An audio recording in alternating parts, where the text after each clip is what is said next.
Tendo dito isso, quero iniciar aqui a segunda mensagem dessa série de mensagens, Vida Sobrenatural. E nós estamos abordando a respeito desse tema tão importante, direcionados pelo Espírito Santo de Deus. E na última semana, nós tivemos a primeira mensagem a respeito desse tema. Quem estava aqui na última semana? Muito bom, praticamente todo mundo. E nós iniciamos essa série de mensagens. E semana passada eu pude ver várias pessoas sendo encontradas e impactadas pelo Espírito Santo a partir da mensagem que nós pregamos aqui.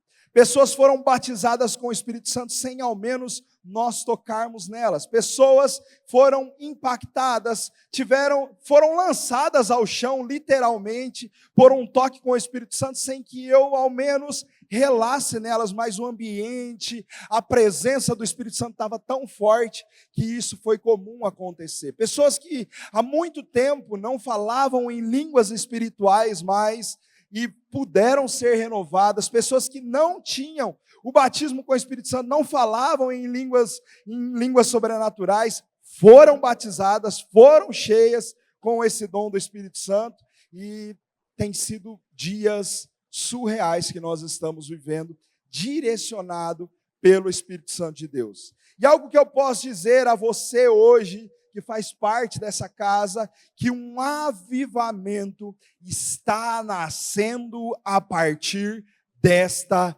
igreja. Um avivamento está nascendo a partir dessa igreja nesse tempo, e um avivamento está nascendo a partir de nós. E algo que eu aprendi quando eu estava começando na minha fé, há mais de 20 anos atrás, era que era muito comum nós dizermos essa frase: avivamento é questão de sobrevivência. Um avivamento é questão de sobrevivência para nós, para o nosso coração, para a nossa alma, nós estarmos em um encontro genuíno com o Espírito Santo e criarmos esse relacionamento. A tua alma, ela tem anseio por isso. Eu tenho certeza que nós iremos viver dias surreais nas próximas semanas. Nós já vimos milagres acontecerem aqui, nós já vimos famílias sendo restauradas, nós já vimos tantas coisas acontecerem nas últimas 6, 7 semanas que nós estamos falando sobre fé sobrenatural, agora vida sobrenatural. E eu tenho certeza que se você ainda não foi encontrado, eu tenho certeza que Jesus irá te encontrar, Ele irá te pegar, e onde você está, eu tenho certeza que sua vida será tocada, amém? E dando continuidade a essa série de mensagens, hoje eu quero pregar uma mensagem com o tema Consequências de uma Vida Sobrenatural. Pergunta para quem está do seu lado aí: você está preparado? Isso, mais forte. Você está preparado? Mexe com ele aí, mexe com ela. Tenho certeza que você será tocado pela palavra de Deus hoje aqui. Atos dos Apóstolos, capítulo 2, versículo 14 em diante, vai dizer assim. Quero que você abra a sua Bíblia comigo. Ou ligue o aplicativo do seu celular, ligue a sua Bíblia aí, ou acompanhe comigo na projeção, mas faz alguma coisa diferente hoje. Vamos acompanhar a leitura da palavra de Deus. Atos capítulo 2, versículo 14. Diz assim: então Pedro levantou-se com os 11 e em alta voz dirigiu-se à multidão: homens da Judeia e todos os que vivem em Jerusalém, deixe-me explicar isto, ouçam com atenção. Eu preguei semana passada aqui o versículo 1 ao versículo 4 do livro de Atos dos Apóstolos, capítulo 2. Havia descido o Espírito Santo e eles estavam suspeitando que aqueles homens estavam embriagados. Quem viu aquilo acontecer? E a continuação desse texto que eu estou lendo aqui. Versículo 15 diz assim, esses homens não estão bêbados, como vocês supõem. Ainda são 9 horas da manhã. Ao contrário, isso é o que foi predito pelo profeta Joel. Nos últimos dias, diz Deus, derramarei do meu espírito sobre todos os povos, os seus filhos e as suas filhas profetizarão, os jovens terão visão, os velhos terão sonhos, e sobre os meus servos e minhas servas derramarei do meu espírito naqueles dias, e eles profetizarão. Mostrarei maravilhas em cima no céu e sinais embaixo na terra, sangue, fogo e nuvens de fumaça. O sol se tornará em trevas e a lua em sangue, antes que venha o grande dia e grande e glorioso dia do Senhor. E todo aquele que invocar o nome do Senhor será salvo. Israelitas, ouçam essas palavras. Jesus de Nazaré foi aprovado por Deus diante de vocês por meio de milagres, maravilhas e sinais que Deus fez entre vocês por intermédio dele.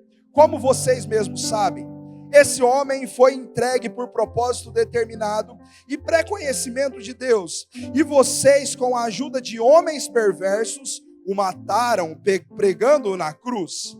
Mas Deus o ressuscitou dos mortos, rompendo os laços da morte, porque era impossível que a morte o retivesse. Versículo de número 36. Portanto, que todo Israel fique certo disso. Esse mesmo Jesus, a quem vocês crucificaram, Deus o fez Senhor e Cristo. Quando ouviram isso, ficaram aflitos em seu coração e perguntaram a Pedro e aos outros apóstolos: irmãos, o que faremos? Pedro respondeu: arrependam-se cada um de vocês, seja batizado em nome de Jesus Cristo para o perdão dos seus pecados e receberão o dom do Espírito Santo, pois a promessa é para vocês, para os seus filhos e para todos os que estão longe, para todos quanto o Senhor, o nosso Deus, chamar. Com muitas outras palavras, os advertia e insistia com eles: salvem-se desta geração corrompida. Os que aceitaram a mensagem, presta atenção nisso, foram batizados. E naquele dia, houve um acréscimo de cerca de 3.000 pessoas ao caminho. Feche seus olhos. Doce amado Espírito Santo, nós amamos a sua presença. Obrigado pelo Senhor estar aqui conosco. Eu quero que o Senhor fique muito à vontade no nosso meio. Quero que o Senhor fale com a tua igreja a partir da minha vida hoje. Usa-me como um instrumento em suas mãos, como um vaso nas mãos do oleiro. Eis-me aqui, Senhor. Peço ao Senhor que onde houver um coração triste, seja o teu Espírito a alegrá-lo agora, em nome de Jesus. Onde houver uma mente vagueando, Senhor, longe da tua presença, traz cativa agora, em nome de Jesus. E qualquer levante de Satanás hoje, em nome de Jesus, que seja caído por terra, na autoridade do nome de Jesus. Que o teu Espírito esteja sobre nós, nos conduza nessa palavra. Fique à vontade, Espírito Santo. Tu és o Senhor dessa igreja. Te agradeço. Amém. Primeira coisa que eu preciso falar com vocês a respeito de uma consequência de uma vida sobrenatural está refletindo diretamente nesse texto que nós acabamos de ler. Esse texto é o primeiro sermão do apóstolo Pedro. Jesus morre, ressuscita, volta para o Pai, e após ele voltar para o Pai, eles permanecem em Jerusalém até o Espírito Santo descer sobre eles. Quando o Espírito Santo desce, há aquele reboliço santo, aquilo que aconteceu no meio do povo, um mover sobrenatural do Espírito Santo sobre eles, e a partir desse mover, o que acontece? Pedro toma a palavra cheio do Espírito Santo e prega esse sermão que nós acabamos de ler. E todos que estão ali começam a ficar admirados com o que eles estavam vendo e o que eles estavam ouvindo. Então a primeira coisa a entender a respeito das consequências de uma vida no sobrenatural é: as pessoas perceberão a diferença na sua vida. Quando você tem um encontro com o Espírito Santo, quando você começa a ter um relacionamento com Ele, quando você começa a viver a sua vida no sobrenatural, é natural que as pessoas vejam a diferença na sua vida, porque caminhar no sobrenatural traz sobre nós um efeito no natural. Tem que acontecer isso. Quanto mais nós caminhamos perto do Espírito Santo, quanto mais nós caminhamos com o Espírito Santo, é natural que Ele reflita a sua vida em nós. Quem está entendendo a mensagem? É natural que as pessoas vão começar a perceber que algo novo aconteceu. Agora presta atenção nisso. Será que as pessoas irão perceber que você está mais espiritual porque simplesmente você está falando em línguas estranhas no meio da rua? Ou será que elas vão olhar para você e vai dizer assim: nossa, que pessoa sobrenatural? Será que será assim? É claro, gente, que não. Vocês acharam que eu estava fazendo pegadinha, né? Não é assim. Sabe quando as pessoas vão perceber a diferença na sua vida? Quando você se tornar mais parecido com Jesus. Quanto mais perto você anda do Espírito Santo, mais parecido com Jesus você se torna. E qual que é a característica principal de Jesus? Quais são as características principais dele?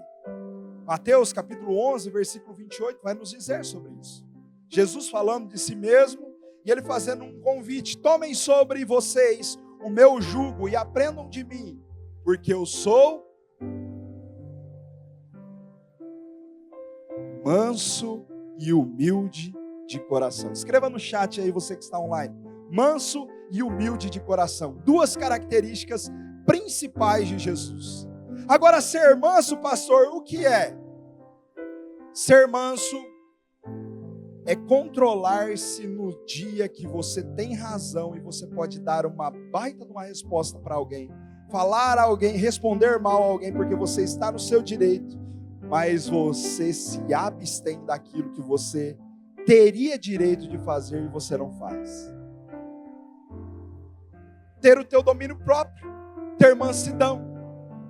Outra coisa, humilde de coração. Pastor, vou começar a andar rasgado, sou tão humilde. Não é isso. Ai, pastor, eu vou andar tão simples porque eu preciso parecer que eu sou humilde. Não, está muito longe disso. Humildade é quando você sabe que você tem muitas vezes um cargo superior do que alguém. Você está exercendo uma posição superior a alguém. E da mesma forma você não considera isso como algo que você pode se aproveitar, mas você está no mesmo nível de outras pessoas. Quem está entendendo? Você está no mesmo nível entendendo que eu preciso conservar o meu coração, porque se Deus me deu algo, foi Ele quem me deu. Foi Ele quem me presenteou, foi Ele quem trouxe essa provisão, trouxe essa promoção de cargo, enfim, tantas outras coisas que podem acontecer. E eu quero que você aprenda algo hoje, a partir disso que eu estou ministrando. Sabe o que eu aprendo com tudo isso? Que não existe nada mais espiritual e sobrenatural do que ser parecido com Jesus. Não existe nada mais espiritual e sobrenatural do que se parecer com Ele. Estar próximo dEle, e a partir de um relacionamento você começa a refletir essas características. E quando eu olho para a Bíblia Sagrada, o que eu vejo? Eu vejo o reflexo na vida de Pedro. Quem era Pedro? Turrão. Ora, ele dizia algo muito espiritual, como disse: tu és o Cristo, Filho do Deus vivo. Jesus disse para ele: não foi a carne nem o sangue que te revelou, foi o Pai que fez essa revelação a você. 2 minutos depois, ele fala algo e Jesus diz para ele: afasta-te de mim, Satanás. Não tenho parte contigo. Veja se isso não representa muitas vezes a nossa vida, a nossa instabilidade. Outra hora, Pedro Jesus está para ser crucificado. E o que acontece? De repente, ele vai e corta a orelha do soldado mau. Tira a orelha fora dele, corta, ele age no seu impulso. Minutos mais tarde, o que acontece? Uma menina no meio da multidão olha para ele e diz: você é um deles. E ele fala por 3 vezes que não conhecia Jesus. Um homem que enfrenta um soldado em uma hora, e em outra hora ele é acovardado por uma menina. Veja se esse não é o reflexo de muitos cristãos, de muitas pessoas que dizem que têm uma vida sobrenatural, que vivem com o Espírito Santo, mas vivem nessa instabilidade. Mas quando o Espírito Santo vem, quando o Espírito Santo desce sobre a igreja, sobre aquele lugar que eles estavam reunidos, algo novo acontece, algo novo fica evidente, e todas as coisas começam a ser transformadas, todas as coisas começam a ser mudadas. Sabe por quê? Porque quando o Espírito Santo desce, por mais que você seja um covarde, por mais que você seja uma pessoa que por um momento você negou a Jesus, com o poder e com a autoridade do Espírito Santo, é possível você ser encorajado por Ele, ser encontrado por Ele. E todas as pessoas que estão ali reunidas, além daqueles 120 homens, se você ler o livro de Atos, capítulo 2, você vai ver que tinha 120 pessoas que foram batizadas com o Espírito Santo naquela hora. Só que tinham mais de 3.000 pessoas, pelo menos, assistindo aquilo que estava acontecendo. E aquelas 3.000 pessoas ou mais que estavam olhando, olha o que eles disseram. Versículo 7 do capítulo 2. Atônitos e maravilhados, perguntavam: não são galileus todos esses que estão falando? Sabe o que eles estavam dizendo? Quem são esses que estão falando no nosso idioma, sendo que eles são sem estudo algum?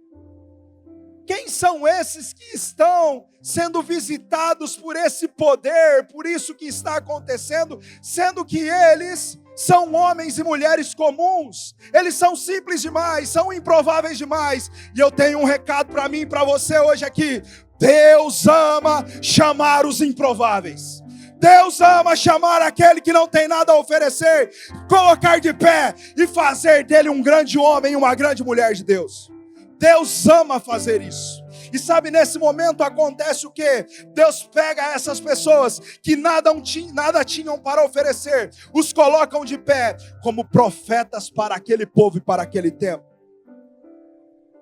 E ali ele começa a capacitar aquelas pessoas com o seu espírito, com o seu poder e com a sua autoridade. E a Bíblia Sagrada, ela está recheada de histórias assim. Quando nós olhamos para o Antigo Testamento, eu vejo um homem chamado Davi, que Pedro, inclusive, durante esse sermão de Atos 2, cita a história de Davi. Mas quando eu olho para Davi, Deus não chama Davi lá no meio das ovelhas, simplesmente porque ele tocava muito bem a harpa, ou porque ele tinha uma mira certeira com o seu estilingue, ou o seu estilingue era ungido. Deus não chama Davi por conta disso. Deus chama Davi simplesmente pelo seu coração. Olha o que o texto de Atos 13, 22 vai nos dizer. Depois de rejeitar Saul, levantou-lhes Davi como rei. Sabe quem estava levantando Davi como rei? O próprio Deus, sobre quem ele mesmo testemunhou: encontrei Davi, filho de Jessé, homem segundo o meu coração, ele fará tudo o que for da minha vontade. Sabe o que Deus está falando para mim e para você, Oxygen Church? Se você tiver o meu coração e o meu coração estiver em vocês, vocês podem pedir o que vocês quiserem e será realizado. Basta vocês terem esse acesso. Basta vocês estarem disponíveis, porque Deus ama pegar pessoas improváveis e colocar num lugar seguro e usar essas pessoas, fazer dessas pessoas grandes homens e grandes mulheres a partir do seu poder e da sua autoridade. E olhando sobre esse contexto de Davi, algo que eu aprendo, eu quero que você preste atenção nisso. Deus não está preocupado com a sua performance. Deus está olhando o seu testemunho. Deus não olha o quanto você está performando. Deus não olha para você e diz assim: uau, como você está sendo bem sucedido. Como você está sendo bem sucedido no seu trabalho. Como você está fazendo as coisas tão bem. Deus olha para o seu testemunho, como que você está se comportando quando Ele está te abençoando. Como que você está se comportando quando você está sendo abençoado por Ele. Ele está alcançando você com as suas mãos. Uma vida sobrenatural, uma vida com o Espírito Santo, precisa refletir essa diferença na sua vida. E o que vai testemunhar se você realmente foi transformado pelo poder do Evangelho, são os frutos do Espírito evidentes em você. Os frutos do Espírito é que vai testemunhar isso. E por isso que eu vou falar aqui agora a segunda característica de uma vida com o Espírito Santo, uma vida no sobrenatural. Segunda característica é: a sua vida refletirá os frutos do Espírito. Quem já apanhou laranja aqui no pé? Direto do pé. Levanta a mão comigo. Não é pegadinha não, gente. Grande parte das pessoas. E quem já foi no supermercado e comprou laranja? Todo mundo, né? E como que você reconhece uma laranja tá boa ou tá ruim na maioria das vezes? Pela casca. Quando uma laranja tá podre, o que acontece? A casca, ela já denuncia, como essa imagem aqui. Quando uma laranja tá verde, essa mensagem não tem a ver com laranjas. Quando uma laranja está verde, você já sabe que ela está verde. E pode ser que o fruto que está dentro dela, ela está azedo. Quando uma laranja está madura, a casca também vai denunciar. E na maioria das vezes o fruto dela vai estar bom. Dentro do fruto. O fruto vai estar bom. Agora, uma pergunta para nós aqui. Eu tenho certeza que você vai rir agora. Quem já comprou uma laranja madura, mas estava seco por dentro? É frustrante, não é? É bem chato, não é? Olha o que Deus está nos ensinando, que não tem nada a ver com laranja. Embora a casca seja um importante sinal, ela não é fundamental. Porque você não compra laranja para comer ou chupar a casca. Você compra a laranja para chupar o fruto, para comer o fruto. Sabe o que eu aprendo com isso aqui? Existe muitas pessoas, existe muita gente que parece ser espiritual. Mas quando você olha o fruto, o interno, não há sabor. E está seco por dentro. Quem está entendendo a mensagem? Sabe, viver uma vida no sobrenatural é diferente de simplesmente dizer que você está vivendo. Viver uma vida no sobrenatural é diferente de você simplesmente dizer que você está vivendo. Sabe o que Deus me falou nessa semana? Mais do que parecer rude, é importante viver no sobrenatural. Eu desejo um relacionamento. E talvez a sua pergunta seja: pastor, como eu vivo isso? Desfrutando de um encontro, uma amizade diária com o Espírito Santo. Para que a partir daí, Ele revele em você os frutos do Espírito. Quem entende? E olha quais são os frutos do Espírito. Gálatas capítulo 5, versículo 22 diz assim, ó: entretanto, o fruto do Espírito é amor, alegria, paz, paciência, amabilidade, bondade, fidelidade, mansidão e domínio próprio. Contra essas coisas não há lei. Escute isso que eu vou dizer para você. Muito sério isso que eu vou falar. Uma vida sobrenatural é percebida com os frutos e não somente com o discurso ou com a aparência. Uma vida sobrenatural não é simplesmente você sair daqui num domingo como esse, ser cheio do Espírito Santo, falar em línguas estranhas, profetizar na vida de 5, 6 pessoas, as profecias acontecerem e a hora que você chegar lá na sua casa, você continuar sendo a mesma pessoa que você é. Muitas vezes não vai dar testemunho. Mas uma vida com o Espírito Santo genuína, além de você fluir nos dons do Espírito, a sua vida reflete que você tem um relacionamento com Ele, por onde você passar. Onde você pisar, vai refletir que você tem um relacionamento com o Espírito Santo. Amém? E sabe qual é a maior evidência de uma vida sobrenatural e uma vida com o Espírito Santo? Sabe qual é? A primeira, nós já dizemos aqui, é se parecer com Jesus. E a segunda é o reflexo do Espírito Santo no mundo através de você. O reflexo onde você passar, as pessoas olharem para você e dizerem assim como aquela mulher disse para o seu marido: eis aí um profeta de Deus, vamos preparar um lugar para ele ficar. Quando ela se refere a Eliseu. É olharem para você e dizer assim: há algo diferente sobre a sua vida, Bruno. Há algo diferente sobre a sua vida, Lincoln. Há algo diferente sobre a sua vida, Kátia. Há algo diferente sobre a sua vida, Sandro. Há algo que eu preciso disso que você tem. É as pessoas olharem para você e dizerem assim: ei, o que você tem de diferente que eu também quero. Eu também quero isso, eu quero esse encontro, eu quero essa presença, eu quero essa autoridade. Não é simplesmente porque você está fazendo algo, mas é porque eu estou vendo que há alguém sobre a sua vida que não é natural, não é normal, é sobrenatural.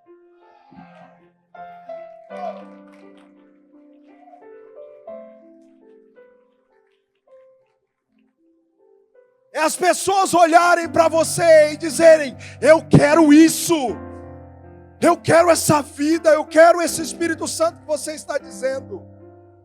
É te encontrar no meio de um caminho, num lugar e dizer assim: ei, que você tem, que a hora que você chegou o ambiente ficou diferente.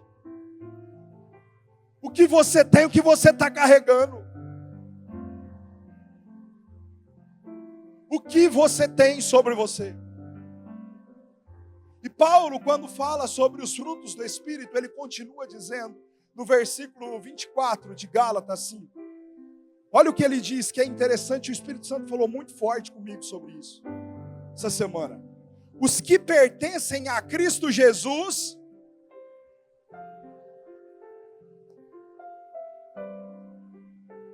os que pertencem a Cristo Jesus crucificaram a sua carne, suas paixões e os seus desejos. E aí ele conclui: já que vivemos no Espírito, andemos também pelo Espírito. E aí o Senhor me fez refletir sobre esse texto. Tem um segredo muito forte nesse versículo 24. Crucificaram a carne. Preste atenção nisso.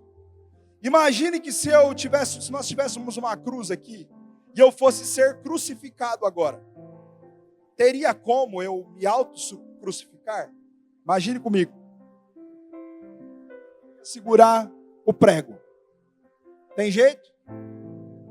Não tem como. Daria para eu pegar simplesmente um martelo e começar a bater na minha mão? Claro que não. E uma pergunta para todos nós aqui: quem em sã consciência faria isso? Eu não faria. Ninguém em sã consciência faria isso. E aqui eu aprendo algo: todo aquele que vai ser crucificado precisa de um carrasco. todo aquele que vai ser crucificado precisa de um carrasco. Repita comigo: para ser crucificado é necessário um carrasco. Para ser crucificado é necessário um carrasco. Agora perceba isso. O que você muitas vezes chama de provação, insuportável, dia difícil, é Jesus revelando o seu carrasco para te crucificar e revelar os frutos do Espírito na sua vida. O que você está chamando de dificuldade, o que você está chamando de provação, é só Jesus revelando o carrasco para te crucificar e os frutos do Espírito sejam evidentes. Preste atenção nisso que eu estou te dizendo. A circunstância que você chama de prova é o agente de Deus para extrair o fruto do Espírito na sua vida. É o agente que o Senhor está usando para te testar e provar e dizer para você: ei, você me ama mesmo do jeito que você está falando que você me ama? Você quer uma vida mesmo comigo a partir de um relacionamento da mesma forma que você está falando? Você tem certeza disso? Por isso que às vezes Ele permite que algumas coisas aconteçam na nossa vida e nós não entendemos. E o exemplo aqui, eu coloco em primeira pessoa, porque a palavra falou primeiro comigo. Eu me coloco em primeiro lugar nessa palavra. E quando eu olho para esse carrasco que eu estou dizendo que é necessário para crucificar a carne, o Senhor me dizia assim: Rude, você precisa ser mais amável. Um carrasco difícil de amar. Um amigo do trabalho, um cliente difícil, que é difícil atender aquela pessoa. Uma pessoa que muitas vezes tira você do sério.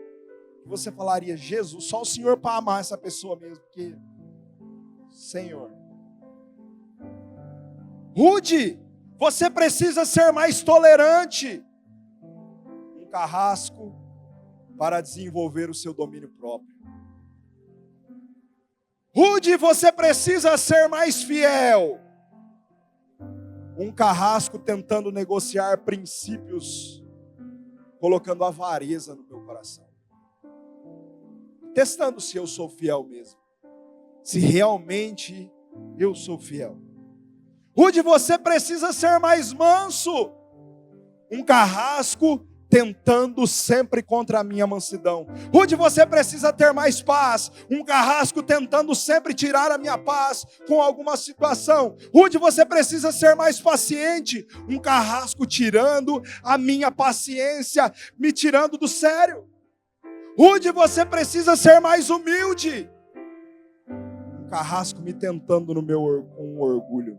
E por aí vai. Tantas coisas o Senhor falou comigo essa semana. E deixa eu fazer uma revelação de Deus aqui. Quem gosta de revelação? Amém? Levanta a mão aí. Quem gosta de revelação? Eu vou fazer um revelamento aqui agora. Não é revelação. Muitas vezes, esse carrasco não será o diabo. Esse carrasco será uma pessoa que está do seu lado. Muitas vezes será uma pessoa que você vai ter relacionamento. Muitas vezes é aquele amigo do trabalho difícil. Muitas vezes, e agora eu vou apanhar em casa, mas eu preciso falar. Muitas vezes é aquele dia que a esposa está de TPM. Mas também, muitas vezes, é o dia que eu não acordei bem. Não estou de bom humor. E eu acabei tratando mal ela. Não é costume fazer isso, mas todos somos humanos. Um dia você não amanheceu bem. É uma palavra que não era para falar. Muitas vezes pode ser um carrasco. É aquele dia que o filho deu trabalho na escola. Você foi chamado para resolver um problema no meio de um monte de problema que você tinha para resolver. É aquele negócio que estava para dar certo, pastor, e de repente deu tudo errado. É aquela causa na justiça que era ganha. E de repente, o juiz deu desfavorável a você. Um carrasco tentando contra a sua vida para ver se realmente há fruto do Espírito. Deixa eu te perguntar algo com todo amor e com todo carinho.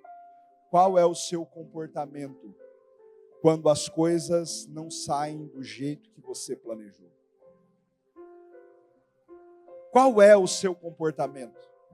Como você reflete? Sabe por quê eu estou te perguntando isso? Porque isso diz muito sobre quem está governando a sua vida. Quem está no controle. Presta atenção nisso que eu vou te dizer. O seu comportamento no dia mau revela quem governa a sua vida. Não tem como jorrar da mesma fonte água amarga e água doce. A própria palavra vai nos dizer sobre isso. Por isso que o dia mau muitas vezes chega na minha e na sua vida, sabe para quê? Para nos refinar nesse relacionamento com o Espírito Santo, nos trazer para mais próximo e a partir daquilo que está acontecendo, eu e você possamos refletir o fruto do Espírito na nossa vida. Quem entende a mensagem hoje diz amém. Amém. Talvez a sua pergunta seja: pastor, parece que isso é inalcançável, tudo isso que o senhor está dizendo. Parece que tudo isso que você está falando parece tão distante da minha realidade. E aqui eu te dou um primeiro conselho, que é o terceiro ponto dessa mensagem. Permaneça fiel. Por mais que esteja longe da sua realidade, não se desvie nem para a direita e nem para a esquerda. Permaneça fiel. Permaneça fiel. Ser fiel é o pavimento, é a estrada que vai te levar a desfrutar e revelar os frutos do Espírito na sua vida. Pastor, mas as coisas não estão do jeito que eu gostaria que estivesse. A minha vida está uma bagunça. Deixa eu te falar algo hoje aqui. Jesus não tem medo dessa bagunça interna da sua vida. Jesus não tem medo dessa bagunça que você se encontra, mas permita que Ele acesse onde precisa ser acessado. Bill Johnson, um grande homem de Deus do nosso tempo, pastor da Bethel Church nos Estados Unidos. Na semana que a sua esposa faleceu, sua esposa Jenny faleceu, alguém pergunta para ele: como que você está se sentindo? Como que você está reagindo a tudo isso que está acontecendo? Ele disse assim: o meu objetivo nunca foi ser forte. O meu objetivo é sempre ser fiel. É sempre ser fiel. A dor daquele homem era real, a tristeza pela perda era real, mas permanecer fiel nos dias e nos momentos mais difíceis da sua vida vai te levar a viver uma vida sobrenatural. Permanecer fiel a Deus vai te levar a viver no sobrenatural do Senhor. E olha o que acontece na Bíblia Sagrada, no livro de Atos. Jesus volta para o Pai, e antes dele voltar, ele fala para os discípulos: permaneçam em Jerusalém, até que vocês sejam revestidos do poder do Espírito Santo. Capítulo de número 1, versículo 4, de Atos dos Apóstolos. Capítulo de número 2, versículo 5 de Atos dos Apóstolos, diz assim: que quando o Espírito Santo desce sobre eles, eles estavam reunidos em oração, no cenáculo. E porque eles estavam reunidos, permaneceram fiel, o Espírito Santo pôde descer. E porque eles estavam fiéis, posicionados naquilo que Jesus tinha mandado eles fazerem, no versículo de número 42, diz que eles estavam se dedicando ao ensino e às orações, mesmo quando depois que o Espírito Santo desce. Permanecendo fiel, estando em um gol da época, estando reunido em pequeno grupo. E porque eles estavam reunidos, buscando a Deus, permanecendo fiéis naquilo que eles haviam chamado, sabe o que acontece? No capítulo 3, Pedro e João estão chegando à porta do templo Formosa, e de repente tem um paralítico, e eles dizem para ele: eu não tenho prata e não tenho ouro, mas na autoridade do nome de Jesus, eu posso te dizer, levanta e anda. Ei, aquele que é fiel pode até não ter recurso financeiro, mas ele sabe que na autoridade do nome de Jesus, ele tem acesso a todas as coisas. A partir de um relacionamento, permaneceram fiel. E o paralítico pôde levantar e entrar no templo saltando e glorificando a Deus. E por conta disso, no capítulo 4, Pedro prega o segundo sermão. 5.000 pessoas se convertem a Jesus. Aquelas 5.000 pessoas haviam testemunhado que aquele homem havia sido curado. E o que acontece a partir dali? Aqueles discípulos se tornam uma ameaça. E eles são levados à presença do Sinédrio. E o texto vai dizer que quando essas 5.000 pessoas são salvas, são acrescentadas ao caminho que ele chamava, a igreja, vem uma ameaça clara de prisão. Pedro é interrogado e querem o prender. A promessa de Jesus, mais uma vez, estava se cumprindo. Se cumpriu porque o Espírito Santo desceu. Se cumpriu porque eles tiveram poder e autoridade sobre as enfermidades. E se cumpriu porque a perseguição começou a acontecer.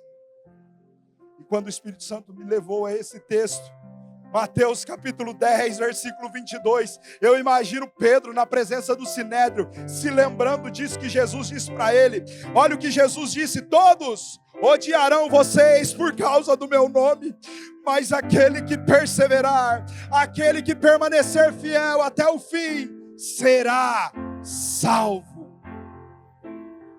Não há outro caminho a não ser permanecer fiel, permanecer firme a Jesus, permanecer olhando para Jesus. Em outro momento Jesus também disse, outra promessa de Jesus que está se cumprindo em Atos capítulo 4. Lucas capítulo 21 vai dizer assim: antes, porém, de tudo isso acontecer, prenderão e perseguirão vocês, então eles os entregarão às sinagogas e prisões, e vocês serão levados à presença de reis, governadores, tudo por causa do meu nome. Tudo por causa do nome de Jesus. Tudo por causa do nome de Jesus. E aí Jesus conclui dizendo assim, no versículo 13: será para vocês uma oportunidade de dar testemunho. Será uma oportunidade quando as adversidades bater a sua porta, dar o testemunho de quem está governando a sua vida. Quando as adversidades chegarem a você, quando os carrascos da sua vida chegarem até você, é uma oportunidade de você mostrar quem realmente governa, quem governa a sua vida. Uma oportunidade de mostrar e demonstrar a sua fidelidade. Uma oportunidade de mostrar os frutos do Espírito em você. E há um segredo para ser fiel. Ser fiel no pouco é o primeiro passo para ser aprovado. Lucas 16:10 vai dizer assim, quem é fiel no pouco, também é fiel no muito. E quem é injusto no pouco, também é injusto no muito. Se você é fiel nas pequenas coisas, você conseguirá ser fiel nas grandes também. Sabe o que eu aprendo com tudo isso que eu estou dizendo para você hoje, que eu estou pregando para você hoje? Olha para mim.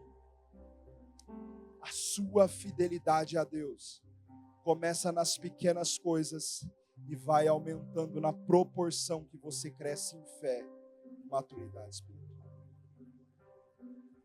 Os discípulos foram testados na obediência em ficar em Jerusalém, até chegar o teste da obediência, quando eles chegam perante o Sinédrio em Atos 4. O teste da fidelidade. E algo que eu aprendi nesses anos de jornada cristã, sabe o que foi? Quanto mais você se propõe a parecer-se com Jesus, mais testado você será. Mas permita-me te dizer algo. O resultado sempre vale a pena.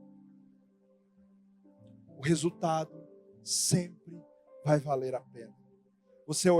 Se você olhar para o seu passado, para os dias que já se passaram, se você olhar quem você era e quem você está se tornando, quem você está sendo transformado pelo Evangelho, eu tenho certeza que a sua vida deu um salto muito grande. Se você olhar para aquilo que você fazia há anos atrás, eu tenho certeza que hoje você é uma pessoa muito melhor, mais transformada pelo poder do Evangelho de Jesus. E aqui eu finalizo dizendo para você que quando eles perceberem a diferença na sua vida pelos frutos do Espírito, e você resolve permanecer fiel, o resultado sempre é desfrutar de uma intimidade com o Espírito Santo. Na verdade, eu devia ter começado aqui, mas eu deixei esse quarto ponto para o final. Desfrutar dessa intimidade com o Espírito Santo. Porque é a partir dessa intimidade e dessa amizade com o Espírito Santo que é possível você alcançar isso que nós estamos pregando. Alcançar os frutos do Espírito. Sabe, não existe intimidade com o Espírito Santo sem refletir as suas características em sua vida. Não tem como ter os resultados do Espírito Santo sem viver uma vida no Espírito.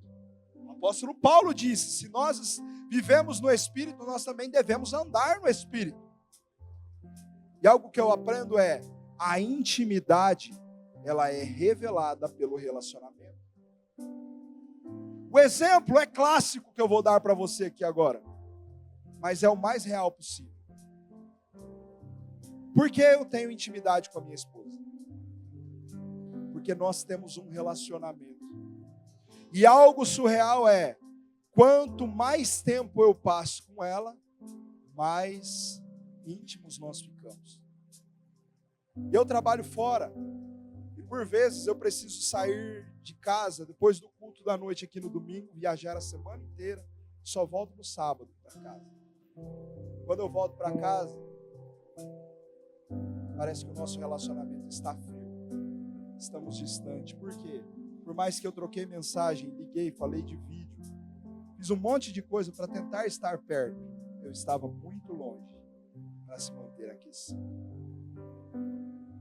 Quem está entendendo a mensagem? Quanto mais perto você está, mais íntimo você se torna. Quanto mais perto do Espírito Santo, buscando a sua presença, mais íntimo você vai se tornar. E como que eu cultivo esse relacionamento com o Espírito Santo, pastor? Como que eu faço?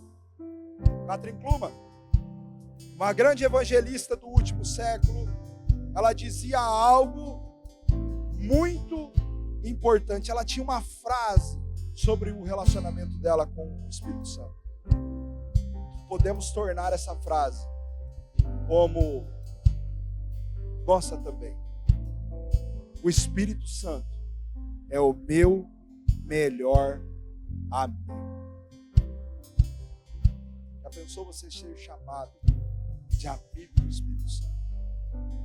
Já pensou você ser chamado, ser considerado amigo dele? E como eu desenvolvo essa amizade, pastor? Vá para o seu quarto, feche a porta, coloque uma canção como essa que nós vamos cantar. Começa a entregar todas as coisas a Ele. Nada na vida. Você pode fazer isso agora? pra encontrar-te aqui. Tudo daria Nós te amamos, Espírito Santo. por algo novo. Eu quero mais de ti. Eu desejo agradar seu coração. Desejo agradar o seu coração. Seu coração. E não Existe nada igual ao seu amor, ao seu amor. Coloque uma música como essa. Entregue todas as coisas a Ele. Comece a partir de um ponto. Comece a se aproximar dEle. Reconheça que Ele é uma pessoa. O Espírito Santo não é apenas um poder sobrenatural que te visita aos domingos. Ele tem sentimentos, Ele tem vontade própria. Desenvolva uma amizade diariamente. Pequenos detalhes, como ficar em silêncio, André, para ouvi-lo, para entendê-lo, para saber o que ele está sentindo, para saber o que ele quer falar. Aprenda a não entristecê-lo. Cuide das suas atitudes, das atitudes do seu coração, das suas palavras, daquilo que você pensa, daquilo que você vê, daquilo que você olha, daquilo que você vê no seu celular. Tenha fome da sua palavra, da palavra de Deus. Pastor, mas eu não entendo nada. Eu abro a Bíblia, parece que está escrito em grego. O Espírito Santo é o maior mestre que pode existir. Pede para Ele te ensinar, Ele vai te ensinar todas as coisas. Busque a sua presença acima dos seus dons. O maior milagre não é isso, não é operar milagres do Espírito Santo, mas conhecer o doce Espírito Santo. Saber quem Ele é. Entender para onde Ele está indo, o que Ele está fazendo, qual a sua vontade. Para finalizar, viva uma vida de rendição. Abra mão do orgulho, do pecado, da sua própria vida, se preciso for, mas chame a atenção dele. Chame a atenção dele para você. Permita ele deixar encontrar você no seu secreto. Onde você estiver, de joelho, sentado, onde você estiver, no seu carro, onde for, permita que ele te encontre. E a partir desse encontro, a partir de um encontro, a sua vida nunca mais será a mesma. Nunca mais será a mesma.